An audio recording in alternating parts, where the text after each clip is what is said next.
اعوذ باللہ من الشیطان الرجیم بسم اللہ الرحمن الرحیم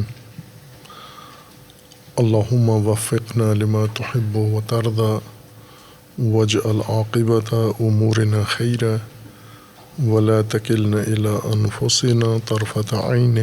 ابدا رب ادخلنی مدخل صدق واخرجنی مخرج صدق واجعل لی من لدنک سلطانا نصیرا۔ تبیین سورہ مبارکہ بقرہ آیہ ششم میں اللہ تعالیٰ کا فرمان ہے ان الذین کفروا سواء علیہم اانذرتہم ام لم تنذرہم لا یؤمنون ختم اللہ علی قلوبہم وعلی سمعہم وعلی ابصارہم غشاوۃ ولہم عذاب عظیم۔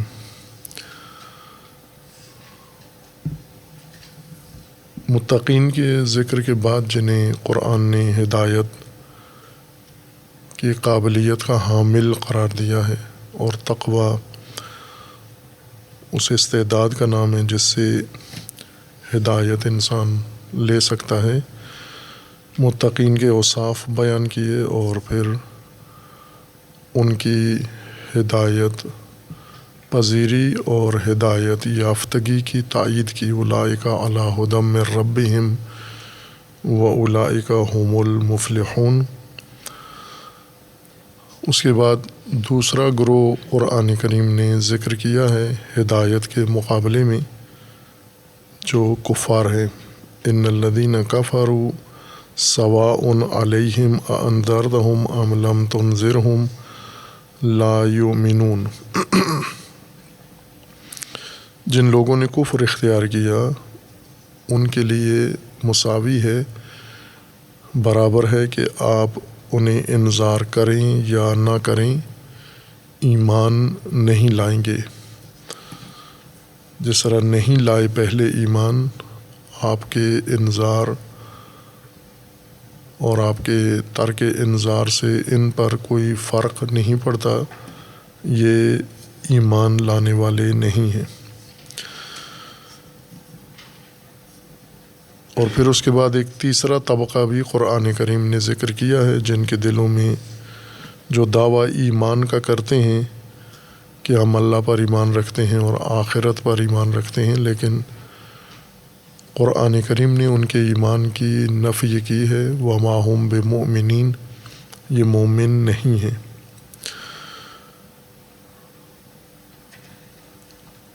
دراصل یہ تین حالتیں ہیں یا تین قسمیں ہیں انسانی معاشرت کی، انسانی سماج کی۔ تین طرح کا معاشرہ ہدایت کے حوالے سے موجود ہے، یا جن لوگوں پر ہدایت پیش کی جاتی ہے اس کے مقابلے میں تین طبقات یا تین طرح کا سماج قائم ہوتا ہے۔ پہلا متقی و مومن معاشرہ ہے، دوسرا کافر معاشرہ ہے، اور تیسرا وہ لوگ جنہیں قرآن نے کہا ہے کہ دعویٰ ایمان کا کرتے ہیں لیکن زبانی دعوے کرتے ہیں لیکن حقیقتاً مومن نہیں ہیں، جن کے ایمان کی نفی کی ہے۔ بعد میں انہیں قرآن منافق کہہ دے گا۔ یہاں اس سیاق میں ان کے لیے یہ اصطلاح استعمال نہیں ہوئی ہے، لیکن بعد میں یہی اصطلاح کثرت سے ان کے بارے میں استعمال کی جائے گی۔ جب ہدایت پیش کی جاتی ہے انسانوں کے سامنے اللہ کی جانب سے وحی کے ذریعے، رسول کے ذریعے اور آسمانی کتابوں کے ذریعے سے منظم ہدایت ان کے سامنے آتی ہے، تو ایک گروہ مومن ہے جو قبول بھی کرتے ہیں، اعتماد بھی کرتے ہیں، مان بھی لیتے ہیں اور اس پر عمل بھی کرتے ہیں، ہدایت کے مطابق اپنی زندگی تشکیل دیتے ہیں، اپنا معاشرہ تشکیل دیتے ہیں اور اپنا نظام زندگی بناتے ہیں۔ مومن معاشرہ جو تقوی کی بنیاد پر یہ کام کرتا ہے، اور دوسرا ہے کافر معاشرہ۔ اور جب ایک معاشرہ کافرانہ روش اختیار کر لیتا ہے ہدایت کے مقابلے میں، اس کے بعد اس کے لیے انذار اور ترک انذار مساوی ہو جاتے ہیں، یعنی اس کے سامنے ہدایت پیش کرنا اور نہ کرنا یکساں ہوتا ہے۔ متقین وہ لوگ ہیں جن کے اندر قابلیت موجود ہے، اور دوسرا طبقہ وہ ہے جنہوں نے ہدایت پذیری کی اپنی قابلیت ختم کر دی ہے۔ چونکہ انسانی قابلیت و انسانی صلاحیت کی یہ خصوصیت ہے کہ یہ ختم بھی کی جا سکتی ہے، اس کی پرورش بھی کی جا سکتی ہے، اس کو پروان چڑھا کر تکمیل کیا جا سکتا ہے، تکامل اس کو دیا جا سکتا ہے، اور اس کی نشو و نما کی جا سکتی ہے، اور یہ بھی ہے کہ اس کو اپنی صلاحیتوں کو، قابلیتوں کو انسان مکمل طور پر نابود کر دے، ختم کر دے، اس ایسے بن جائے جیسے فاقد قابلیت ہیں۔ جیسے بعد میں قرآن کریم ان لوگوں کو تشبیہ دے گا پتھروں سے کہ یہ پتھروں کی طرح ہیں۔ پتھر وہ مخلوقات ہیں جن میں کوئی قابلیت اور صلاحیت ہدایت کی، شعور کی، علم کی نہیں رکھی گئی، انسانوں میں رکھی گئی ہے، لیکن انسانوں نے اپنا حال اور حشر پتھروں جیسا کر دیا ہے۔ فَهِيَ كَالْحِجَارَةِ أَوْ أَشَدُّ قَسْوَةً، پتھر ہیں اور پتھروں سے زیادہ شقی ہیں، زیادہ شقاوت والے دل انسان کے بن جاتے ہیں۔ مومن چونکہ اعتماد کرتا ہے وحی پر، مومن امن سے ہے۔ امن کا مطلب ہے اعتماد کرنا امنیت کے لیے، اور اطمینان کرنا ہدایت کے اوپر۔ مومن کے سامنے جب ہدایت پیش کی جاتی ہے، یا متقی کے سامنے ہدایت پیش کی جاتی ہے، وہ اس ہدایت پر اعتماد کرتا ہے، ایمان لے آتا ہے، اس کو بروئے کار لاتا ہے، اور اس کی تفصیلات پر عمل کرتا ہے۔ جیسے ایمان لاتا ہے، اقامت الصلاۃ کرتا ہے، انفاق کرتا ہے، اور ما انزل اللہ کو اپنی زندگی کا منشور قرار دیتا ہے، اور آخرت پر بھی یقین رکھتا ہے، یعنی زندگی کے دوسرے مرحلے پر بھی اس کا ایمان، اعتقاد و یقین ہے اس کا، اور اس کے لیے اپنے آپ کو آمادہ کرتا ہے، یعنی اس مرحلہ اولا میں مرحلہ آخرت کے لیے آمادگی اپنی بناتا ہے۔ لیکن سب انسان ایسے نہیں ہیں، کچھ ایسے انسان ہیں جو ان کے سامنے جب ہدایت پیش کی جائے، ہدایت کا انکار کر دیتے ہیں، جھٹلا دیتے ہیں، اور جھٹلانے کی بنیادی وجہ یہ ہے کہ ان کے اندر تقوی نہیں ہوتا۔ اصل چیز جس نے انہیں کفر تک پہنچایا ہے وہ بے تقوی ہونا ہے۔ تقوی کا معنی حفاظت ہے، اور قابلیت ایمان یا قابلیت ہدایت کے تقوی کا مطلب یہ ہے کہ جو اللہ تعالیٰ نے ان کو صلاحیتیں دی ہیں، انہوں نے محفوظ رکھی ہیں، تحفظ دیا ہے۔ متقی انسان وہ ہے جس نے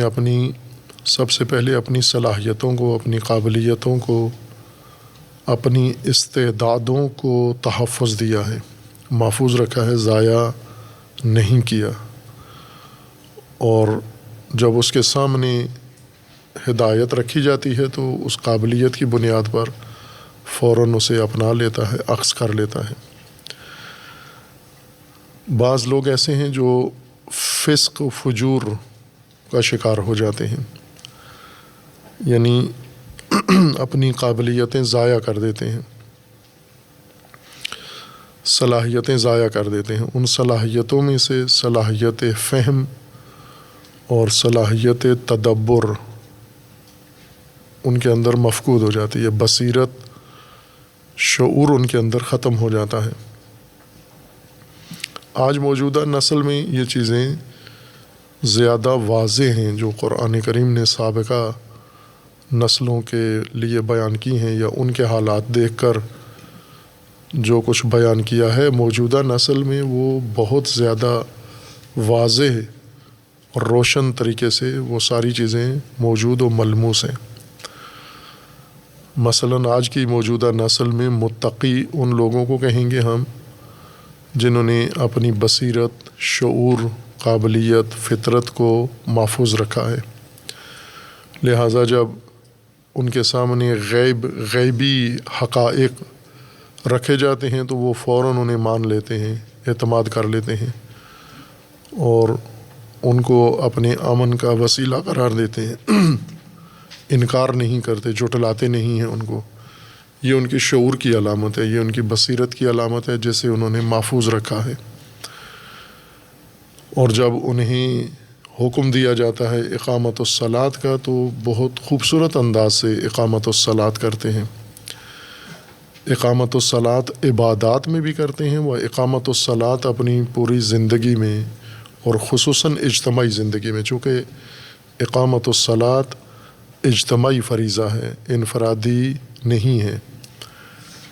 اجتماعیت ہے اس کے اندر۔ خصوصاً جو تفسیر کی تھی اقامت الصلاۃ کی، اور یہ بیان کیا تھا کہ صلاۃ کا ترجمہ نماز ناقص ترجمہ ہے، غیر رسا ترجمہ ہے، حقیقت صلاۃ کو نہیں ادا کرتا نماز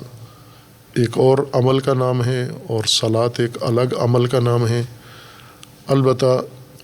نماز میں صلاتیت انسان دکھا سکتا ہے، لیکن نماز ایک علیحدہ حقیقت کا نام ہے۔ ہم نے مکمل طور پر صلاۃ کو نماز کا مترادف قرار دیا ہے۔ صلاۃ ایک طرز ہے، روش ہے، انسان کو بتائی گئی ہے زندگی گزارنے کی، عبادات میں اور غیر عبادات میں۔ لہٰذا جب اقامہ کرتا ہے صلاۃ کو، صلاتی زندگی کو، صلاتی روش کو اقامہ کرتا ہے، یہ اسی شعور، ادراک، فہم، صلاحیت کی بنیاد پر ہے جو اسے اللہ نے ابتدائی طور پر عطا کی اور اس نے محفوظ رکھا ہے، اسے ضائع نہیں کیا۔ انسانی شعور ضائع ہو جاتا ہے، پیدائش سے پہلے بھی ضائع ہو جاتا ہے، پیدائش کے دوران بھی ضائع ہو جاتا ہے، پیدائش کے بعد بھی ضائع ہو جاتا ہے، خصوصاً بعد میں زیادہ ضائع ہوتا ہے۔ کچھ انسان کے اپنے ہاتھوں سے ضائع ہوتا ہے اور کچھ ماحول سے، جس خاندان میں، آغوش میں، جن لوگوں کے اندر انسان زندگی گزارتا ہے وہ انسان کا شعور نابود کر دیتے ہیں۔ تقویٰ ان کے اندر نہیں ہوتا، یعنی حفاظتی تدبیر حفظ بصیرت کی نہیں ہوتی، نہ اپنی بصیرت محفوظ رکھتے ہیں، نہ اولاد کی محفوظ رکھتے ہیں۔ جس طرح سے خود حریص ہوتے ہیں، مادیت پرست ہوتے ہیں، شہوت ران ہوتے ہیں، ہوس ران، اولاد کو اپنے سے بھی بہتر اور اپنے سے بھی زیادہ ہوس ران بناتے ہیں۔ چونکہ ان سے جو چیزیں چھوٹ جاتی ہیں، یہ خود کوشش محنت کر کے اولاد کے لیے وہ ساری چیزیں فراہم کرتے ہیں اور اولاد ان سے زیادہ بے شعور ہو جاتی ہے۔ اور اس کی طرف قرآن کریم نے اشارہ کیا ہے کہ تقلید آبا انسان کو زیادہ بے شعور بنا دیتی ہے، خصوصاً نامعقول آبا، بے وقوف آبا، اجداد جنہوں نے زندگی کا انداز، زندگی کی طرز، احمقانہ زندگی اختیار کی تھی اور وراثت میں اپنی اولاد کے لیے چھوڑ گئے ہیں، ان کی تقلید سے انسان زیادہ بے شعور ہو جاتا ہے۔ اور تقویٰ یعنی حفاظتی انتظام نہیں ہوتا، اس کا نتیجہ اس وقت ظاہر ہوتا ہے جب اس کے سامنے ہدایت پیش کی جاتی ہے۔ مثلاً آج کے تعلیم یافتہ طبقے کے سامنے آپ ہدایت پیش کریں تو زیادہ تر آپ کو احمق اور فاقد شعور نظر آئیں گے، بائیں کے تعلیم یافتہ ہیں اور اعلیٰ تعلیم یافتہ ہیں، اس لیے کہ اس تعلیم نے ان کے اندر مہارتیں پیدا کی ہیں، معلومات ان کو دی ہیں، لیکن شعور مار دیا ہے ان کا اور بصیرت ختم کر دی ہے ان کے اندر۔ زندگی کے معمولی روزمرہ مسائل میں یہ بصیرت و شعور نہیں رکھتے، آگاہی نہیں رکھتے۔ جیسے علوم میں عقل کہا گیا ہے، یا روایات میں بھی اس کو، قرآن میں بھی اس کو عقل کہا گیا ہے، اور تفسیر میں علماء نے اس کا معنی کیا کہ اس سے مراد عقل عملی ہے، یعنی عقل تدبیری، وہ عقل تعلیمی جس کے ذریعے سے انسان پڑھتا ہے، سمجھتا ہے، تصدیق کرتا ہے، وہ علیحدہ عقل ہے، اور وہ عقل جس کے ذریعے سے انسان تدبیر کرتا ہے، اپنی زندگی کی فیصلے کرتا ہے جس عقل کے تحت، یہ عقل اکثر میں کمزور، ضعیف، بلکہ مفقود ہوتی ہے، اور اسی عقل کے نہ ہونے سے انسان احمق بنتا ہے، سفیہ کہلاتا ہے۔ ممکن ہے تعلیم یافتہ ہو لیکن سفہاء میں سے ہو، احمق انسان ہو۔ بس متقی وہ لوگ ہیں جنہوں نے تقویٰ کا مطلب، یعنی جنہوں نے اپنی صلاحیتوں کی حفاظت کی ہے، اپنی الہی توانائیاں ساری محفوظ رکھی ہیں، اور اس حفاظت کی علامت یہ ہے کہ جب ہدایت ان کے سامنے پیش کی گئی ہے، یؤمنون بالغیب، جب یہ کتاب ہدی للناس یا ہدی للمتقین ان کے سامنے رکھی گئی ہے، فوراً یؤمنون بالغیب ویقیمون الصلاۃ ومما رزقناہم ينفقون۔ لیکن جب یہی ہدایت ان کے ساتھیوں کو، ان کے ساتھ رہنے والے اسی معاشرے کے اندر یا دیگر معاشرے میں پیش کی گئی ہے، انہوں نے کفر اختیار کیا۔ ان الذین کفروا، خوب کیوں کفر اختیار کیا؟ چونکہ تقویٰ نہیں تھا ان کے اندر۔ تقویٰ نہ ہونے کا مطلب کیا ہے؟ یعنی ان کی صلاحیتیں، استعدادیں، توانائیاں، قابلیتیں محفوظ نہیں ہیں، مر گئی ہیں، ان کے اپنے شہوات نے مار دی ہیں، ان کی اپنی خواہشات نے مار دی ہیں، ان کے ماحول نے مار دی ہیں، ان کی تہذیب نے مار دی ہیں، ان کی معاشرت نے مار دی ہیں، ان کے کلچر نے مار دی ہیں،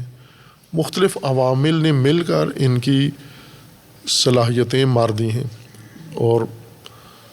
موجودہ انسانی نسل اگر ہم دیکھیں، خود مثلاً اپنے ملک میں دیکھیں ہم، تو زیادہ یہ بات زیادہ تطبیق ہوتی ہے سابقہ تاریخی نسلوں کے اوپر۔ اور جیسا عرض کیا تھا کہ ہم نے قرآن سے سابقہ نسلوں کے احوال نہیں جاننے، ہم نے اپنے احوال جاننے ہیں۔ اپنی ہدایت کے لیے قرآن پڑھتے ہیں، قرآن کی طرف رجوع کرتے ہیں۔ سابقہ نسلوں کی ہدایت ہمارے کسی کام نہیں آتی، اور سابقہ نسلوں کی گمراہی ہمیں کوئی نقصان نہیں پہنچاتی۔ ہمارے لیے فیصلہ کن امر یہ ہے کہ ہم نے قرآن کریم سے ہدایت لی ہے یا نہیں لی ہے، اور اگر لی ہے تو کتنی لی ہے۔ مثلاً ہم موجودہ حالات میں دیکھیں، پاکستان کے اندر رہنے والے ایک بڑا عظیم انسانی مجموعہ ہے، معاشرہ ہے 25 کروڑ کے لگ بھگ لوگوں کا، اور یہ عام معاملات، اجتماعی معاملات، سیاسی معاملات، ملکی معاملات میں ان کو دیکھیں کس قدر فاقد شعور ہیں، فاقد بصیرت ہیں۔ انہیں ابتدائی فہم بھی نہیں ہے، یعنی وہ عقل تدبیری مکمل طور پر مفقود ہے ان کے اندر۔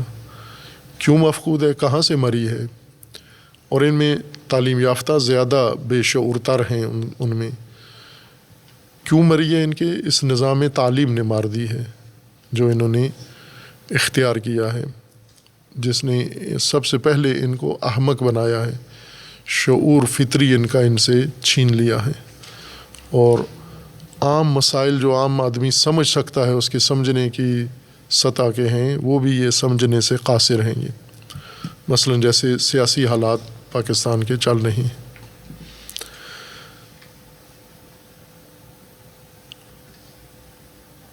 جب تقویٰ نہ ہو، پھر تقویٰ نہ ہونے کا پہلا اثر کفر ہے۔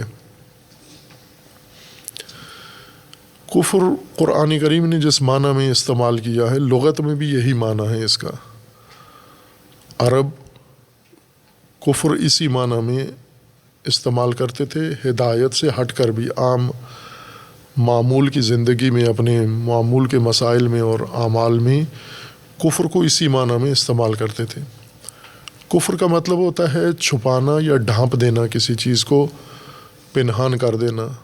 تستر، اس کے اوپر کوئی چیز ڈال دینا تاکہ نظر نہ آئے، نظروں سے اوجھل کر دینے کو کفر کہتے ہیں۔ لہٰذا کسان، وہی فلاح، کھیتی باڑی کرنے والا، پہلا کام جب زمین چیرتا ہے، شق کرتا ہے، فلاحت کرتا ہے، تو اس کے بعد بیج کو مٹی میں ڈال کر اوپر سے اس کے اوپر مٹی ڈال کے چھپا دیتا ہے اس کو، اور یہ بیج کے اگنے کے لیے ضروری ہے بیج کا پنہان کرنا، چھپانا، تاکہ ایک تو پرندے نہ چگ جائیں اس کو، اور دوسرا مٹی چاروں طرف سے اس کو گھیر کے اور اپنا عمل مٹی اس کے اوپر انجام دے۔ اسی کو عرب اپنی زبان میں کفر کہتے ہیں، چھپانا کسی چیز کو۔ رات کو بھی عرب کفر کہتے ہیں، چونکہ رات اندھیرا جب آتا ہے، سایہ زمین کا سورج کی جانب سے اوجل حصہ زمین کا تاریک ہو جاتا ہے، اس کو بھی کفر کہتے ہیں۔ یہ شب بھی جیسے مظلمہ کہتے ہیں، یہ شب ظلمانی ہے، اسی طرح یہ کفارہ ہے، یہ شب یعنی چھپا دیتی ہے۔ جو کچھ ہوتا ہے موجود، سورج کی روشنی میں سب کچھ نظر آتا ہے، رات کے وقت بھی وہ سب کچھ موجود ہوتا ہے لیکن نظر نہیں آتا، چھپ جاتا ہے، اس کے اوپر پردہ پڑ جاتا ہے۔ قبر کو بھی کفرہ کہتے ہیں یا کافرہ، چونکہ قبر کے اندر میت چھپ جاتی ہے، اوپر مٹی ڈال دیتے ہیں، نظر نہیں آتی۔ خوب یہ لغوی معانی ہیں جو اپنے معمول کے زندگی میں اور وسائل میں اور موضوعات میں عرب استعمال کرتے ہیں۔ یہی معنی قرآن کریم میں بھی ہدایت کے باب میں بھی استعمال کیا گیا ہے، یعنی جیسے مادی اشیاء، جسمانی امور بعض ضرورت کے تحت چھپائے جاتے ہیں، بعض بلا ضرورت چھپائے جاتے ہیں۔ جیسے چور کوئی چیز چوری کرتا ہے، چھپا لیتا ہے۔ کفر چوروں کا ایک ہتھیار ہے، جو چیز یعنی چوری کر کے اس کو سامنے نہیں رکھتے، معرض دید میں نہیں رکھتے، فوراً اس کو چھپا دیتے ہیں، کسی جگہ پنہان کر دیتے ہیں۔ یہ ایک تکفیر ہے جو چوروں کا معمول ہے۔ مجرمین بہت ساری چیزیں چھپا دیتے ہیں، اور بہت ساری چیزیں لوگ مجرم نہیں ہوتے، صالح لوگ ہیں، صالحین ہیں، چوروں کے ڈر سے چھپا دیتے ہیں۔ جیسے قیمتی چیزیں انسان اپنی پنہان کر دیتا ہے، چھپا دیتا ہے، اس کو تالے میں رکھتا ہے، کسی الماری میں رکھتا ہے، یا اپنے کسی صندوق میں اس کو محفوظ رکھتا ہے، خزانے میں محفوظ رکھتا ہے۔ یہ چھپا دینا، یہ چیزیں، یہ بھی یہ عقلائی غرض کے تحت ہیں، ایک معقول مقصد کے لیے ہیں، نہ کہ مجرمانہ کام ہے۔ ایک روزمرہ کا عمل ہے انسان کی زندگی میں۔ بعض جگہ یہ پنہان کاری، چھپانا، یہ کسی خیر کے لیے ہوتا ہے، کسی شے کو تحفظ دینے کے لیے ہے، اور بعض اوقات یہ چھپانا جیسے چوروں کا، ڈاکوؤں کا چرایا ہوا مال چھپانا، سرقت کا مال چھپانا، یہ شر کی خاطر ہے، نیت شر کے لیے ہے، یہ خیر کے لیے نہیں ہے۔ بس یہ دونوں کام پنہان کاری دونوں طبقات کر رہے ہیں۔ ایسے ہی ہے انسان کے ذہن میں جو مطالب ہیں، راز ہیں، علوم ہیں، معلومات ہیں، بعض لوگ اپنی ذہنیات کو فوراً باہر لوگوں کے سامنے پیش کر دیتے ہیں، بعض پنہان رکھتے ہیں، چھپا کے رکھتے ہیں کہ ہم ان کو ظاہر نہیں کریں گے۔ خوب یہ جو راز اپنے دوسروں کے راز چھپا کے رکھتے ہیں، پنہان کرتے ہیں، اس کے اوپر پردہ ڈالتے ہیں، نہیں بتاتے، اپنے راز کسی کو نہیں بتاتے، دوسروں کے راز نہیں بتاتے، اب یہ بھی ایک پنہان کاری ہے جو ایک اچھی غرض کے لیے انسان کرتا ہے۔ بعض نہیں کرتے، اپنی باتیں جو چھپانی چاہیے یہ برملا دوسروں کو بتا دیتے ہیں جا کر۔ ان سے یہ عمل نہیں ہو سکتا کہ جس چیز کو انہوں نے پردے میں رکھنا ہے اسے پردے میں رکھیں۔ ایسے ہی اور معمولات زندگی میں انسان کے بہت ساری چیزیں ہیں جو زندگی کے مختلف شعبوں سے تعلق رکھتی ہیں اور انسان ان میں پنہان کاری کرتے ہیں۔ مثلاً آثار، کچھ چیزیں ہیں جن کے ہم آثار کو چھپا دیتے ہیں۔ مثلاً بعض لوگ ہیں صفائی رکھتے ہیں، نظافت ہے، گندگی پھیلنے نہیں دیتے۔ بعض ایسے ہیں جو کافر ہیں، کفر کرتے ہیں، یعنی گندگی ہوتی ہے ان کے گھروں میں، ان کے ماحول میں، ان کی اقامت گاہوں میں گندگی ہوتی ہے، اس کے اوپر کوئی چیز ڈال دیتے ہیں کہ تاکہ لوگوں کو نظر نہ آئے، چھپا دیتے ہیں۔ وہ جو گندگی صاف کر دیتے ہیں یہ نہیں ہے، یہ کفر نہیں کرتے۔ کفر اس چیز کو کہتے ہیں کہ وہ حقیقت موجود ہے پردے کے نیچے، اس کے اوپر پردہ ڈال دیا ہے۔ بہت سارے افراد ایسے ہیں جو کسی عیب یا گندگی کو چھپانے کے لیے کوئی اوپر پردہ ڈال دیتے ہیں، کوئی چیز دوسری اوپر رکھ دیتے ہیں تاکہ نظر نہ آئے۔ یہ سب عمل تکفیر ہے، یہ کفر ہے، یعنی پنہان کاری، چھپانا، بعض اوقات کسی مثبت غرض کے لیے، بعض اوقات منفی مقصد کے لیے چھپانا۔ جیسے گندگی صاف کرنے کے بجائے گندگی کے اوپر پردہ ڈال دینا۔ اگر مہمان آتے ہیں گھر میں یا آپ کے ادارے میں تو آپ بجائے صفائی کرنے کے اس کے اوپر پردے ڈال دیں تاکہ مہمان کو یہ لگے کہ یہاں صفائی ہے۔ یہ کفریہ انداز ہے رہائش کا، زندگی گزارنے کا۔ یہی معنی قرآن کریم نے ہدایت کے باب میں بھی اختیار کیا ہے جو عرب اپنی روزمرہ زندگی میں کرتے تھے۔ البتہ عرب اس کے لیے کفر کا لفظ استعمال کرتے ہیں، عمل سارے کرتے ہیں عرب وغیر عرب، یوں نہیں کہ عرب فقط عرب کسان ہیں بیج چھپاتے ہیں، یا عرب چور ہیں چوری شدہ چیزیں چھپاتے ہیں، یا نہ، سارے کرتے ہیں یہ عمل، سب کرتے ہیں، انجام دیتے ہیں روزمرہ زندگی میں، اچھی نیتوں کے ساتھ یا بری نیتوں کے ساتھ، اچھے مثبت مقاصد کے لیے یا منفی مقاصد کے لیے پنہان کاری کرتے ہیں۔ سارے نام انہوں نے علیحدہ رکھے ہوئے، جیسے اردو میں چھپانا کہتے ہیں اور عربی میں کفر کہتے ہیں، فارسی میں پنہان کاری کہتے ہیں، اور کسی زبان میں کوئی اور لفظ اس کے لیے استعمال کرتے ہوں۔ عمل سب کرتے ہیں، زبان میں الفاظ عربی میں اس کام کے لیے کفر کا لفظ استعمال کیا جاتا ہے۔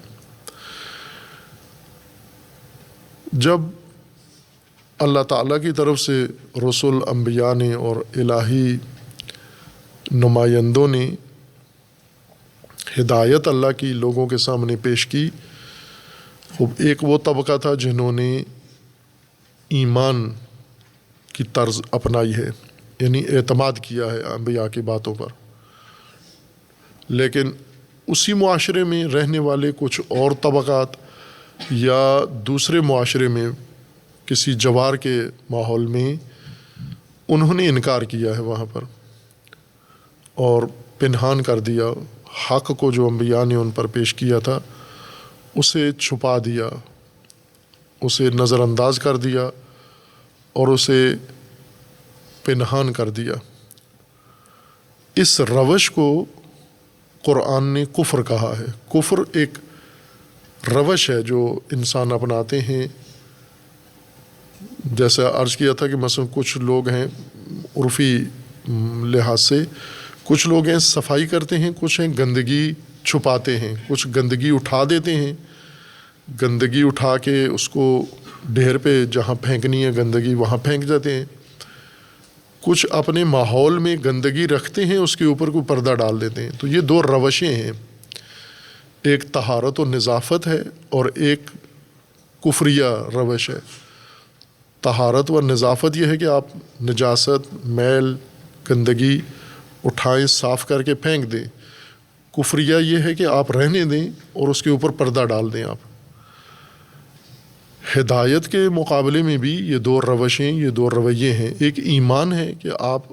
قبول کر لیں، مان لیں، اعتماد کر لیں جو چیز آپ کو بتائی جا رہی ہے، برفرض اگر آپ کے لیے اس طرح سے مشہود نہیں ہے، غیب ہے، زیادہ آپ کے لیے قابل مشاہدہ نہیں ہے، پھر بھی جو کہہ رہے ہیں ان پر بھروسہ کرتے ہوئے انسان مان لیتا ہے، ایمان لے آتا ہے۔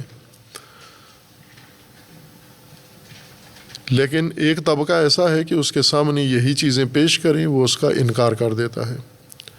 اسے چھپا دیتا ہے، دبا دیتا ہے۔ عام طور پر ہم اردو میں اس کے لیے یہ لفظ استعمال کرتے ہیں دبا دینا، یعنی جو بات، جیسے یہاں پر ہم مدرسے میں جامعہ کے ماحول میں ایک ضابطہ بناتے ہیں اور کچھ لوگ اس ضابطے کو قبول کر لیتے ہیں، مان لیتے ہیں، اعتماد کرتے ہیں اور اس پر عمل شروع کر دیتے ہیں، کچھ دبا جاتے ہیں اس کو، مثلا نظم کو دبا دیا، نظافت کو دبا گئے، یا اور کوئی ضابطہ ان کے لیے ہے تو اس کو دبا جاتے ہیں۔ یہ دبا دینا کسی بات کو، کسی مطلب کو، کسی قانون کو یعنی نظر انداز کر دینا، جٹلا دینا، ٹھکرا دینا، عمدن ترک کر دینا اور قابل اعتنا نہ سمجھنا اس کو، یا زبانی طور پر اقرار کر کے کہہ دینا، انکار کر دینا، یا عملاً اس کو نظر انداز کر دینا، یہ کفریہ روش ہے جو انسان اختیار کرتا ہے۔ اللہ کے دین کے مقابلے میں، قرآن کے مقابلے میں بھی یہی کیفیات ہیں کہ ایک طبقہ متقین کا ہے جو قبول کرتا ہے اور ایک طبقہ کفار کا ہے، یہ کفریہ روش ہے جو انکار کا ہے۔ خوب یہاں ہمیں جو مشکل قرآن فہمی میں پیش آتی ہے وہ پہلے سے بنے ہوئے مفروضے ہیں قرآن کے مطالب کے بارے میں۔ مثلاً کفر کے بارے میں اور ایمان کے بارے میں ہمارے اذہان خالی نہیں ہیں، کسی بھی مسلمان کا ذہن ایمان اور کفر کے معنی سے خالی نہیں ہے، موجود ہے اس کے ذہن میں۔ کفر و ایمان کا ابتدائی سا خاکہ ضرور موجود ہے، یا اگر تعلیم یافتہ ہے، پڑھا لکھا ہے، طلبہ اور علماء میں سے ہے تو اس کے ذہن میں ذرا زیادہ مطالب ہوں گے جو علوم نے تشریح کر کے، ادبیات اور فقہ و کلام نے اس کے ذہن میں بھرے ہیں، یہ مطالب اس کے ذہن میں موجود ہوتے ہیں۔ اور جب قرآن پڑھتا ہے تو قرآنی الفاظ کو ان ذہنی مرتکزات کے اوپر فٹ کرتا جاتا ہے، اسی لیے اکثر آیات ہمارے لیے بے معنی ہوتی ہیں، ان کا کوئی ہمیں خاص معنی سمجھ میں نہیں آتا کہ یہ آیات کیا کہنا چاہتی ہیں، چونکہ آپ ان آیات کے مفردات کو اپنے مرتکزات سے مراد یعنی ذہن میں جو چیزیں پہلے سے بنی ہوئی ہیں، قرآن کے علاوہ، قرآن سے ہٹ کر دیگر منابع سے، مثلا مجالس سے، ذاکروں سے، خطیبوں سے، بول چال سے، ماحول سے، تہذیب سے، ثقافت سے، علوم سے، رسم و رواج سے جو چیزیں ذہن میں بھری ہوئی ہیں وہ سارے ہمارے ذہنی مرتکزات کہلاتے ہیں، اور قرآنی الفاظ فوراً اس طرف لے جاتے ہیں اور ان کے تناظر میں معنی کرتے ہیں، جیسے تقویٰ ہے، جیسے ایمان ہے، جیسے کفر ہے، اور پھر ان کے اندر کوئی خاص ہمیں مطلب، بلکہ نہ صرف مطلب نہیں لگتا کہ ان آیات میں کوئی حقیقت ہے یا ہدایت ہے، نعوذ باللہ، بلکہ بعض اوقات اعتراض ذہن میں پیدا ہو جاتا ہے۔ جیسے ذالک الکتاب لا ریب فیہ ھدی للمتقین کے بارے میں اشارہ ہوا تھا جب بعض اس آیہ کریمہ میں تھی کہ بعضوں نے یہ اعتراض اٹھایا ہے، لکھا بھی ہے بعضوں نے، کہ متقی تو کہتے ہی ہدایت یافتہ کو ہیں، اور قرآن متقی کے لیے ہدایت ہے، یعنی ہدایت یافتگان کے لیے ہدایت ہے، ان کو تو ضرورت نہیں ہے ہدایت کی، ان کے لیے تحصیل حاصل ہے، یعنی جو کچھ ہے ان کے پاس وہی ان کو دیا جا رہا ہے۔ ہدایت یافتہ ہیں تو متقی ہیں، اور انہیں پھر ہدایت ھدی للمتقین، یہ کتاب بھی، ہدایت کا مسودہ بھی انہی ہدایت یافتگان کے سامنے رکھا جا رہا ہے۔ وہ اس کی وضاحت کی تھی کہ ایسے نہیں ہے، یہاں متقی سے مراد ہدایت یافتہ نہیں ہے، اور نہ ہی وہ ہدایت یافتگان ہیں، بلکہ ہدایت کے لیے آمادہ ہیں، قابلیت ہدایت رکھنے والے ہیں۔ تقویٰ حفاظت ہے، متقی محفوظ، جس کی صلاحیت محفوظ ہے، جس کی قابلیت محفوظ ہے، جس نے ان سارے امور کو لینے والی اپنی قابلیت کو محفوظ رکھا ہے، ضائع نہیں کیا۔ اور پھر اس کے بعد آیا ششم میں ہے ان الذین کفروا سواء علیہم انذرتہم ام لم تنذرہم لا یؤمنون، جنہوں نے کفر کیا ہے ان کو آپ انذار کریں یا نہ کریں وہ ایمان نہیں لائیں گے۔ متقی جو پہلے سے ہدایت یافتہ ہیں ان کو ہدایت کی ویسے ضرورت نہیں ہے، لیکن جو ہدایت یافتہ نہیں ہیں کافر، ان کو ہدایت پیش کریں یا نہ کریں کسی صورت میں انہوں نے ماننی نہیں ہے ہدایت، تو پھر ہدایت کس کے لیے ہے؟ متقی پہلے سے ہدایت لے کے بیٹھا ہوا ہے، کافر نے ماننی نہیں ہے کسی صورت میں، تو یہ ہدایت آئی کس مقصد کے لیے؟ کتاب کا مقصد کیا ہے؟ جب کفار نے ماننا ہی نہیں ہے تو پھر کفار کو ہدایت کیوں پیش کی جاتی ہے؟ اور پھر یہ تاریخی حقیقت کے بھی برخلاف ہے، چونکہ جتنے لوگ بھی ہدایت جنہوں نے پائی ہے سب کافر تھے، پہلے مشرک تھے، بت پرست تھے، کافر تھے، ہدایت یافتہ نہیں تھے، اور انہوں نے کفر ختم کیا، شرک ختم کیا، توبہ کی اور فسق و فجور سے نکل کر انہوں نے ہدایت پائی ہے۔ جبکہ یہاں اس آیت میں ہے کہ کافر اس کو ہدایت کریں یا نہ کریں، انذار کریں یا نہ کریں، اس نے ہدایت قبول نہیں کرنی، جبکہ حقیقت یہ ہے کہ انہوں نے کی ہے ہدایت، اور خود قرآن کے اندر کافی گواہیاں موجود ہیں اللہ تعالیٰ کے کلام میں، وحی میں، کہ انہوں نے قبول کی ہے۔ بلکہ رسول اللہ صلی اللہ علیہ وآلہ وسلم کے اہل البیت کے علاوہ سب کفر سے ایمان میں آئے ہیں۔ اہل البیت ہیں فقط جو سابقہ کفر نہیں رکھتے، سابقہ شرک نہیں رکھتے، یعنی وہ جب رسول اللہ پر ایمان لائے تو کفر سے ایمان میں نہیں آئے، بلکہ پہلے جو ہدایت تھی اللہ کی طرف سے اس پر تھے، اور پھر رسول اللہ نے جو ہدایت پیش کی اس کو بھی انہوں نے قبول کر لیا، کفر سے نہیں آئے۔ باقی تمام عورتیں اور مرد جو رسول اللہ کے صحابہ بنے، پہلا طبقہ، کچھ تو ایسے تھے جو پھر ان صحابہ سے پیدا ہوئے، صحابہ کی اولاد، دوسری نسل، وہ کفر سے اسلام میں نہیں آئے، چونکہ مسلمان کے گھر میں پیدا ہوئے، مومنین کے گھر میں پیدا ہوئے، وہ سابقہ کفر نہیں رکھتے تھے، لیکن پہلی نسل جو رسول اللہ کی دعوت پر مسلمان ہوئے یہ تو سارے کافر تھے، اور قرآن کہتا ہے کافر ہدایت کریں یا نہ کریں وہ ہدایت قبول نہیں کرتا۔ اس طرح کے اشکالات، اعتراضات قرآن کی آیات پر، یہ اعتراضات اصل میں قرآن کی آیات پر نہیں ہیں، یہ اعتراضات اپنے اوپر ہیں۔ یہ اس وجہ سے ہیں کہ آپ نے قرآن کی آیات کا معنی اپنے ذہنی مفروضوں سے کیا ہے، جو پہلے سے ذہن میں آپ کے بنے ہوئے ہیں، اور آپ وہ معانی جو قرآن کے الفاظ کے عرفی طور پر یا آپ نے خود سے کسی منبع سے حاصل کیے ہوئے ہیں، جیسے متقی ہدایت یافتہ ہے آپ کے ارتکازی معنی کے مطابق، اس لیے اعتراض بنتا ہے۔ لیکن اگر قرآنی معنی تقویٰ کا مد نظر رکھیں تو نہ صرف اعتراض نہیں بنتا بلکہ مطلب بہت ہی منطقی اور معقول اور درست مطلب بنتا ہے۔ اسی طرح ان الذین کفروا سواء علیہم انذرتہم ام لم تنذرہم لا یؤمنون، بعد میں اسی کی تصریح ہے ختم اللہ علی قلوبہم، یعنی وہ صلاحیتیں جو اپنی کھو بیٹھے ہیں، وعلی سمعہم وعلی ابصارہم غشاوۃ، خوب یہ بعد میں تصریح، دوسری آیت میں تصریح ہو رہی ہے کہ کیوں نہیں قبول کریں گے، انذار کریں یا نہ کریں، کفر اس وجہ سے کہ صلاحیتیں کھو بیٹھے ہیں۔ خوب ظاہر ہے کہ یہ صرف کفر کرنے والوں کی بات نہیں ہو رہی ہے کہ کوئی کافر ہدایت قبول نہیں کرے گا، اس کے سامنے ہدایت پیش کی جائے یا نہ کی جائے دونوں صورتوں میں ٹھکرا دے گا اس کو، یہ نہیں ہے معنی اس کا، چونکہ کفر کا مطلب جیسے اشارہ کیا کہ کفر کا مطلب ہے چھپا دینا، پنہان کر دینا، دبا دینا، اور یہ ان الذین کفروا متقین کے مقابلے میں ہے۔ متقی یعنی محفوظ، جس نے ابتدائی سرمایہ قابلیت کا محفوظ رکھا ہے۔ کفروا وہ طبقہ جنہوں نے یہ ابتدائی سرمایہ اپنا دبا دیا ہے، نابود کر دیا ہے، فنا کر دیا ہے، تباہ کر دیا ہے۔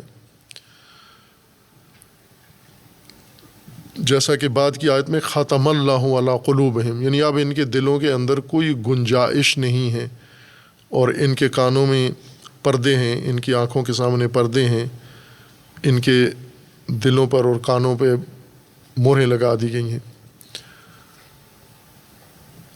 یہ آیات خود قرینہ ہے اس بات پر کہ کفر سے مراد ایمان کے مقابلے میں جو کیفیت ہے، یعنی مومن نہیں ہیں، کافر ہیں۔ ہر کافر جو مومن نہیں ہے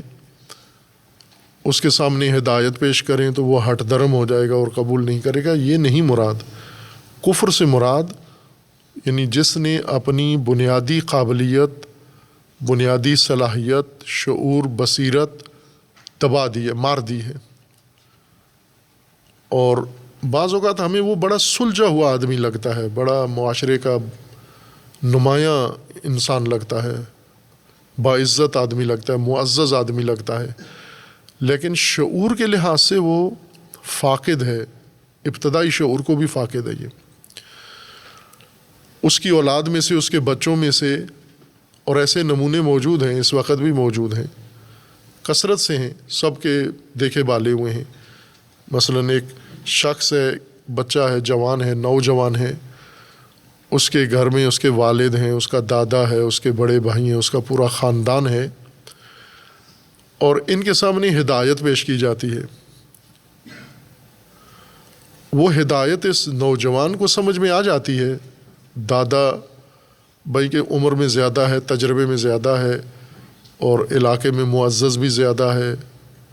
یا والد اس کا پڑھا لکھا زیادہ ہے، تعلیم یافتہ ہے، تجربہ کار زیادہ ہے، اپنے کام کاروبار میں بہت ترقی کیے ہوئے ہیں،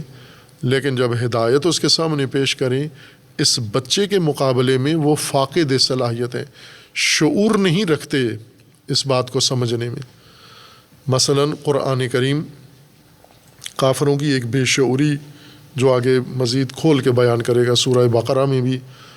اور سورہ بقرہ کے علاوہ بھی، وہاں وہ یہ ہے کہ آپ نے طاغوت کی پیروی نہیں کرنی، اللہ کی حاکمیت کے مقابلے میں طاغوت کی پیروی نہیں کرنی۔ خب آج موجودہ نسل میں اس شعور کو آپ پرکھیں کہ یہی حقیقت قرآن کی جب لوگوں کے سامنے پیش کی جاتی ہے، پرانی نسل کے سامنے پیش کی جاتی ہے، موجودہ نسل کے سامنے پیش کی جاتی ہے، آنے والی نسل کے سامنے پیش کی جاتی ہے، ان کا رویہ کیا ہوتا ہے، پتہ چل جاتا ہے کہ ان کو طاغوت سے اجتناب، طاغوت کا انکار، طاغوت سے دوری، طاغوت سے برکنار رہنا، یہ مطلب ان کے ذہن میں نہیں آتا، چونکہ صلاحیت کھو بیٹھے ہیں۔ کہاں کھو بیٹھے ہیں؟ ان تعلیمی اداروں میں، انگلش میڈیم اسکولوں میں، یہ پبلک اسکولوں میں، مغربی طرز تعلیم کے اسکولوں میں، جنہوں نے ان کو سیکولر بنایا ہے، انسانی قدریں ان کی ختم کر دی ہیں، ان کے اندر دینی قدریں مار دی ہیں، ان کے نصاب میں نہیں ہیں، ان کے استادوں میں ہی نہیں تھیں یہ قدریں۔ تو جب ایک بچہ روز اسکول جاتا ہے اور روز ضربیں لگتی ہیں اس کی شعور کے اوپر، اور آخر فارغ التحصیل ہونے تک ایک مکمل احمق ہوتا ہے بے تمام معنی، ایک 24 کیرٹ احمق انسان اس تعلیمی ادارے سے اعلیٰ ڈگری لے کر معاشرے میں آتا ہے، جو ابتدائی شعور بھی نہیں رکھتا، طاغوت کا معنی بھی نہیں اس کو پتہ ہوتا، اس کو تابوت سمجھتا ہے، طاغوت کو، اور طاغوت کے ساتھ رہنے کو اپنی مہارت سمجھتا ہے کہ میں نے طاغوت کے ساتھ بھی اپنا مقام بنا لیا ہے۔ خب یہ لوگ جو صلاحیتیں کھو بیٹھے ہیں ان کی بات ہو رہی ہے۔ پنہان کاری کیوں کرتے ہیں؟ چونکہ صلاحیت ہی نہیں ہے ان کے اندر۔ کافر کیوں ہیں؟ کیوں حق دبا دیتے ہیں، نظر انداز کر لیتے ہیں؟ مثلا ابھی موجودہ نسل میں دیکھیں آپ، حق پیش کریں، حق مطلقہ پیش کریں، قرآن سارا پیش کریں، قرآن کا کوئی خاص موضوع پیش کریں، آپ توحید پیش کریں، تو نظام توحید پیش کریں، نظام امامت پیش کریں، ہدایت کا نظام ان کے سامنے پیش کریں، پھر اس معاشرے کا عکس العمل دیکھیں آپ۔ اس کے اکثر تعلیم یافتہ پڑھے لکھے وہ دبا دیں گے بات کو، قرآن بعد میں بتائے گا کچھ تو ایسے ہیں سنیں گے ہی نہیں، کچھ ایسے ہیں اگر سن بھی لیں سمجھیں گے نہیں، کچھ ایسے ہیں اگر سمجھ رکھتے بھی ہیں تو مانیں گے نہیں، انکار کر دیں گے، جھٹلا دیں گے یہ اس کو۔ مراد یہ لوگ ہیں، نہ کہ ہر غیر مسلم۔ یہاں ان الذین کفروا سے مراد یہ نہیں ہے کہ جتنے غیر مسلم ہیں جنہوں نے کلمہ نہیں پڑھا، چونکہ کافر کا ایک عمومی معنی ارتکازی معنی ہمارے ذہنوں میں ہے، جنہوں نے کلمہ نہیں پڑھا، اور جنہوں نے کلمہ پڑھ لیا ہے ان کو ہم سمجھتے ہیں کہ یہ سارے مان لیتے ہیں، جبکہ یہاں جس کفر کی بات ہو رہی ہے ممکن ہے اس میں کلمہ پڑھے ہوئے اور کلمہ پڑھے بغیر، یعنی مسلم و غیر مسلم دونوں شامل ہیں۔ بعض ایسے ہیں جو مسلمان کے گھر میں پیدا ہوئے ہیں لیکن اللہ کی ہدایت کو جھٹلا دیتے ہیں۔ سواء علیہم انذرتہم ام لم تنذرہم لا یؤمنون۔ مثلا آج پاکستان کے اندر تو اکثریت مسلمانوں کی ہے، کلمہ گو خاندانوں میں پیدا ہونے والے لوگ ہیں، انہی کے سامنے آپ ہدایت پیش کریں، یہ اس ہدایت کو ٹھکرا دیتے ہیں، جھٹلا دیتے ہیں۔ مراد کلمہ پڑھنے والے اور کلمہ نہ پڑھنے والے نہیں ہیں، یہ کلمہ والے مسلمان یا پیدائشی مسلمان، مثلا جو بائی برتھ مسلمان ہیں، یعنی مسلمان کے گھر میں پیدا ہونے کی وجہ سے بالطبع مسلمان بنے ہیں، یہ شعوری مسلمان نہیں ہیں، یعنی ایمان غیب کو سمجھ کر غیب پر ایمان نہیں لائے، اقامت الصلاۃ کر کے مومن نہیں بنے، انفاق کر کے مومن نہیں بنے، ما انزل اللہ پر ایمان لا کر مومن نہیں بنے، اور آخرت پر یقین حاصل کر کے مومن نہیں بنے۔ یہ کیسے مومن ہیں؟ یہ مسلمانوں کے یا مومنوں میں ان کے گھر میں پیدا ہونے کی وجہ سے مومن کہلاتے ہیں، اور پیدا ہونے کے بعد ایک دن بھی انہوں نے یا ان کے ماں باپ نے کوشش نہیں کی کہ ان کو ایمان سمجھائیں یا ان کو ہدایت بتائیں، بس یہ اسی پیدائش کے وجہ سے مسلمان کہلاتے آ رہے ہیں، ان کے شناختی کارڈ بنتے جا رہے ہیں۔ ان کے سامنے بھی جب ہدایت پیش کریں، سواء علیہم انذرتہم ام لم تنذرہم، بھائی کہ مسلمانوں کے گھر میں پیدا ہوئے ہیں یا وہ لوگ ہیں جنہوں نے زندگی میں کلمہ پڑھا ہے، بقول علامہ اقبال کے کہ زبان کہہ بھی دیا لا الہ تو کیا حاصل، زبان سے کہہ بھی دیا ہے لا الہ، یا ممکن ہے اس نے کلمہ پڑھایا بھی ہو، اگر ممکن ہے کوئی مذہبی عالم شخصیت ہو، اس نے دوسروں سے غیر مسلموں سے کلمہ پڑھایا بھی ہو، یہ جو کلمہ پڑھ بھی رہا ہے پڑھایا بھی ہے، اسی کے سامنے آپ حقیقت پیش کریں، انذرت لہ ام لم تنذر، اس کو انذار کریں یا نہ کریں دونوں صورتوں میں برابر ہے بھائی کہ کلمہ بھی پڑھا ہوا ہے۔ بس یہاں ان الذین کفروا سے مراد غیر مسلم نہیں ہے، آج ہم کافر غیر مسلم کے معنی میں لیتے ہیں، اور پھر یہ اعتراض پیدا ہوتا ہے کہ مسلم تو متقی ہے، اس کو ہدایت کی ضرورت نہیں ہے، غیر مسلم کا قرآن کہہ رہا ہے فائدہ نہیں ہے اس کو ہدایت پیش کرنے کا، تو پھر یہ ہدایت کیوں آئی یہاں پر؟ وہ جتنے رسول اللہ کے ہمراہ مسلمان ہوئے وہ سارے غیر مسلم تھے، لیکن ان کے اندر یہ قابلیت مری ہوئی نہیں تھی، بھائی کہ غیر مسلم تھے، کلمہ نہیں پڑھا ہوا تھا، لیکن قابلیت ہدایت کی ان کے اندر موجود تھی، اس لیے کہ جو رسول اللہ نے جو ہی ان کے سامنے ہدایت رکھی اور انہوں نے قبول کر لی۔ اب البتہ بعضوں کو وقت لگا سمجھنے میں، صلاحیت کے لحاظ سے مختلف تھے، کچھ جیسے حضرت خدیجۃ الکبریٰ سلام اللہ تعالیٰ علیہا ہیں، جیسے امیر المومنین ہیں، انہوں نے تو ایک لمحہ بھی نہیں توقف کیا، جو ہی ہدایت پیش ہوئی، دعوت پیش ہوئی، فوراً بلا وقفہ ایمان لے آئے، چونکہ ان کی قابلیت نہایت اعلیٰ درجے کی تھی، لیکن بعضوں کو وقت لگا، کسی کو مہینہ لگا، کسی کو کچھ زیادہ عرصہ لگا، کسی کو باہر کیف یہ 23 سال مسلسل یہ عمل جاری رہا، کسی کو 23ویں سال جا کر بات سمجھ میں آئی، اور کسی کو تو رسول اللہ صلی اللہ علیہ وآلہ وسلم کی دنیا سے گزر جانے کے بعد بات پلے پڑی، وقت لگا۔ یہ صلاحیتوں کا فرق تھا، شعور کا فرق تھا، بصیرت کا فرق تھا، قابلیت کا فرق تھا۔ یہ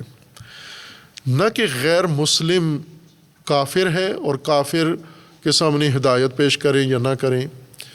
نہ، یہاں پر مقصود ایک طبقہ ہے ساتھ جس کی روش کفریہ ہے، کفریہ روش والے،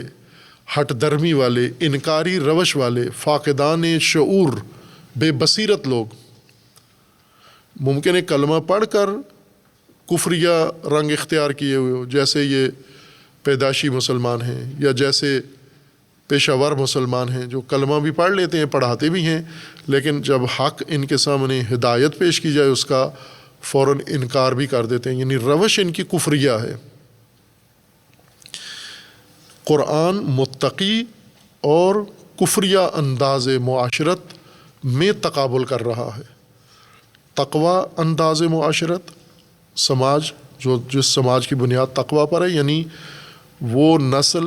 جو اپنی صلاحیتیں محفوظ رکھے ہوئے ہے۔ مثلاً ہم یہ کہہ سکتے ہیں کہ موجودہ انسانی نسل بائی کے ترقی کے لحاظ سے یہ اوج پر ہے، معراج پر ہے اس وقت۔ موجودہ نسل انسانی ترقی کے وسائل استعمال کرنے کے لحاظ سے، نہ کہ ترقی خود، ہر آدمی ان میں سے ترقی یافتہ ہو، نہ، بعض قرآن کے بقول کے جانوروں سے بھی پستر ہیں، گئے گزرے ہیں، لیکن موبائل ہے ان کے پاس، خوب یہ موبائل کا استعمال کرتے ہیں، اور موبائل ایک ایسی صنعت ہے، ایسی مصنوعات میں سے ہے جو بہت اعلیٰ ترقی کی علامت ہے انسان کے پاس، یا یہی جو استعمال میں ہے انسان کے استعمال میں جدید دور کے وسائل جو ٹیکنالوجی نے بنا کے دیے ہیں۔ لیکن یہی افراد شعور کے لحاظ سے ان کو دیکھیں ہم، وسائل ترقی کے لوگوں نے بنا کے ان کی جیبوں میں ڈال دیے ہیں، استعمال کر رہے ہیں۔ مثلاً ہم عرب دنیا میں جا کر دیکھیں، یہ کل تک گدوں پہ، خچروں پہ، اونٹوں پہ بیٹھتے تھے، بہت بعید نہیں، یہ 200-300 سال پہلے تک ان کی یہی حالت تھی۔ 200 سال پہلے تک یہ خچر سوار گدے ان کے پاس سب سے پیش رفتہ سواری گدا تھی، اور اونٹ تھے ان کے پاس۔ لیکن آج وہی دنیا کی ماڈرن ترین، جدید ترین مشینوں کے اندر اور گاڑیوں کے اندر، جہازوں کے اندر بیٹھتے ہیں، وسائل زندگی ان کے اس اوج پہ جا پہنچے ہیں۔ گاڑیاں ان کی ترقی کر گئی ہیں، گدے گاڑیوں میں تبدیل ہو گئے ہیں، اونٹ جہازوں میں تبدیل ہو گئے ہیں، ان کے باقی کام سارے ترقی کر کے سائنس ٹیکنالوجی کی مدد سے پیش رفتہ ہو گئے ہیں، عمارتیں ان کی آسمان کو چھونے لگی ہیں، اتنی بلند ہو گئی ہیں۔ لیکن ان آسمان خراش بلڈنگوں کے اندر جو رہ رہے ہیں، یا ان ماڈرن گاڑیوں کے اندر جو بیٹھے ہوئے ہیں، یہ وہی ہیں ابھی تک جن کو قرآن کہہ رہا ہے سواء علیہم اانذرتہم ام لم تنذرہم لا یؤمنون۔ شعور نہیں بڑھا ان کا، ترقی نہیں کی، شعور نے ترقی نہیں کی ان کی، وسائل نے ترقی کی ہے، نہ انسان نے ترقی کی ہے۔ انسان اسی پسماندگی، بے شعوری، حماقت پر باقی ہے، قائم ہے، یا بلکہ کہیں پہلے سے زیادہ احمق ہیں۔ لیکن ان کے وسائل زندگی ترقی کر کے معجزاتی حد تک پیش رفت کر چکے ہیں، ترقی کر چکے ہیں۔ اب قرآن جب کہتا ہے ان الذین کفروا، یعنی جنہوں نے کفریہ انداز اپنایا ہے، کفریہ روش اپنائی ہے، کافرانہ رنگ اپنا لیا ہے۔ کافرانہ سے مراد یعنی جنہوں نے پنہان کاری، ہٹ درمی، نظر انداز کرنا، تکذیب کرنا، جھٹلانا اپنی زندگی کا معمول بنا لیا ہے، یہ کبھی بھی ہدایت نہیں پائیں گے۔ ان کے سامنے آپ ہدایت پیش کریں یا نہ کریں، یعنی دراصل رسول اللہ صلی اللہ علیہ وآلہ وسلم کو اور مومنین کو، متقین کو بتایا جا رہا ہے کہ آپ اپنا وقت ضائع نہ کریں۔ اور یہ بہت اہم نکتہ ہے، خصوصاً دعوت و تحریک کے حوالے سے۔ جن لوگوں کا کام ہے دعوت و تبلیغ، دوسروں کو ہدایت کرنا جن کا کام ہے، فریضہ ہدایت جنہوں نے ذمہ لیا ہوا ہے، جیسے معلمین ہیں، جیسے مبلغین ہیں، جیسے قائدین ہیں، رہنما ہیں، جو معاشرے کی ہدایت کا ذمہ جنہوں نے لیا ہوا ہے، ان کے لیے یہ رہنما نقطہ ہے کہ یہ اپنا وقت بہت ضائع کرتے ہیں، اپنی توانائیاں ضائع کرتے ہیں اس طبقے پر جس کے بارے میں قرآن نے کہہ دیا ہے کہ سواء علیہم انذرتہم ام لم تنذرہم، یہ ساری عمر ان کے ساتھ گزار دیتے ہیں اور آخر میں خود مایوس ہو کر، ہر چیز سے مایوس ہو کر گھر آ بیٹھتے ہیں، عمر ساری ان چٹانوں کے ساتھ، ان پتھروں کے ساتھ گزار دیتے ہیں جو صلاحیت فاقد صلاحیت ہیں، یعنی روش کفریہ جنہوں نے زندگی اس کے تحت گزاری ہے، ان کے سر کھپا کھپا کے آخر میں مایوس ہو جاتے ہیں کہ نہیں ہو سکتا، امت کی اصلاح نہیں ہو سکتی، انسان نہیں سدھر سکتا، جوان بات نہیں مانتے، یہ فلاں، یوں آخر میں مایوس ہو کے، ظاہر پتھروں کے ساتھ آپ سمجھاتے رہیں تو مایوس ہی ہوں گے آخر کار۔ آپ دیواروں کو ساری عمر سناتے رہیں تو نہ انہوں نے تبلیغ قبول کرنی ہے، نہ ارشاد قبول کرنا ہے، نہ دعوت قبول کرنی ہے انہوں نے، نہ تزکیہ، نہ تہذیب، نہ تعلیم۔ قرآن در حقیقت یہ جو سماجی تفریق کر رہا ہے، تقسیم ہے، اور یہ ایک اہم موضوع ہے، سماجی سوشیالوجی کا ایک بڑا اہم موضوع معاشرتی طبقات ہیں، کہ انہی آیات کی روشنی میں پہلے یہ موضوع کافی بیان کیا ہے کہ ہم قرآن کریم میں ایک مطلب جو بہت نمایاں دیکھیں گے وہ قرآن کی جامعہ شناسی ہے، قرآنی سوشیالوجی ہے، قرآنی معاشرت شناسی ہے یا معاشرت شناسائی ہے، یعنی قرآن انسانی معاشروں کی تقسیم بندی کر رہا ہے، اس تقسیم کی بنیادیں بیان کر رہا ہے، اس تقسیم کے حالات و احوال بیان کر رہا ہے۔ جامعہ شناسی اسی چیز کا نام ہے، یعنی معاشرے کو مطالعہ کرنا، معاشرتی طبقات کا مطالعہ کرنا، معاشرتی طبقات کے احوال معلوم کرنا، اوصاف اور ان کی روشیں، ان کی طرز زندگی، ان کی رفتار، ان کے عکس العمل، یہ ساری چیزیں علم الاجتماع سوشیالوجی کا موضوع ہے۔ وہ اس علم کے تحت لوگوں کے مختلف رویے پڑھاتے ہیں۔ قرآن نے بھی یہی کام کیا ہے، معاشرے کی تشکیل کی بنیاد بیان کی ہے، اس کی تقسیم بیان کی اور تقسیم کی بنیادیں بیان کی ہیں کہ یہ کس بنیادوں پر یہ معاشرے تقسیم ہوئے ہیں اور ہر طبقے کی نفسیات کیا ہیں، خصوصیات کیا ہیں، ان کے عمل کیا ہیں، ان کے رویے کیا ہیں۔ یہی وہ اہم چیزیں ہیں جو قرآن نے ذکر کی ہیں جن سے ہم ہدایت لے سکتے ہیں۔ یہ ہدایت ہے اصل قرآن کریم کی، کہ اگر ہم یہ راز قرآن سے دریافت کر لیں، یعنی معاشرتی طبقات، ان کی تقسیم اور ان طبقات کی خصوصیات، اوصاف اور ان کے عکس العمل اور ان کے رویوں کی وجوہات، اگر یہ ہم جان جائیں، یہ سمجھیں کہ ہم نے قرآن سے ہدایت لے لی ہے، اب آگے جا کر اس ہدایت کو معاشرے کے اوپر آسانی سے ہم تطبیق کر سکتے ہیں۔ رسول اللہ صلی اللہ علیہ وآلہ وسلم کو یہی بتایا جا رہا ہے کہ آپ کا جن لوگوں سے پالا ہے ان میں کچھ متقی ہیں، یعنی جن کی صلاحیتیں محفوظ ہیں، کچھ اپنی صلاحیتیں کھو بیٹھے ہیں۔ تو آپ نے کس طرف زیادہ دھیان دینا ہے، اپنا وقت کہاں پہ صرف کرنا ہے، اپنی توانائیاں کن کے اوپر صرف کریں گے۔ بعد میں اور زیادہ صراحت آ جائے گی کہ مثلا رسول اللہ صلی اللہ علیہ وآلہ وسلم اور مہاجرین جو مکہ سے ہجرت کر کے یثرب میں گئے تھے، مدینہ میں، ان سب کی توقع، طمع، امید یہ تھی کہ یہود سب سے پہلے مومن ہو جائیں گے۔ جو ہی مدینہ میں دعوت کا آغاز ہوگا، سب سے پہلے یہ مذہبی طبقہ، متدین طبقہ، اہل تورات، انبیاء کے پیروکار اور انبیاء کی اولاد، یہ فوراً دین میں آ جائیں گے، حلقہ دین میں۔ قرآن کریم نے فرمایا کہ یہ طمع آپ کی بے جا ہے، یہ نہیں آئیں گے، اور نہیں آئے، ان میں سے کوئی بھی نہیں آیا۔ لیکن مشرکین، بت پرست، جنہیں نہ نبوت کا علم تھا، نہ کتاب آسمانی سے کوئی تعلق تھا، نہ انبیاء کے گھرانوں سے کوئی تعلق تھا، پیدا ہوئے بت پرستی میں، پرورش پائی بت پرستی میں، بڑے ہوئے بت پرستی میں، بتوں کے علاوہ زندگی میں کچھ دیکھا نہیں تھا، ان کے سامنے جب ہدایت رکھی گئی انہوں نے فوراً قبول کر لی، یعنی ان میں سے ایک بڑی تعداد نے کہیں یا اکثریت نے قبول کر لی، ان کی ہدایت لے لی انہوں نے۔ فرق کیا تھا؟ فرق ان دو طبقاتی اس میں خصوصیات میں تھا۔ ایک طبقہ وہ تھا اگرچہ بظاہر بت پرست تھے لیکن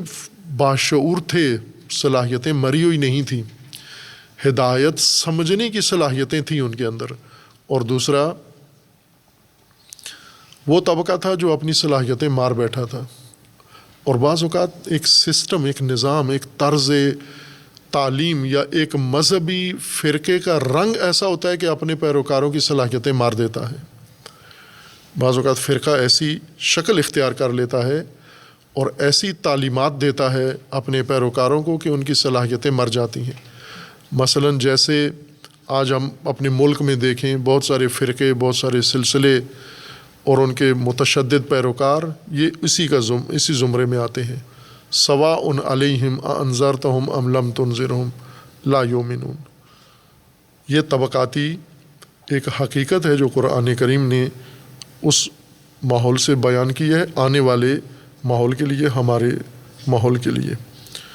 باقی بعد میں انشاءاللہ۔ وصلی اللہ علی محمد۔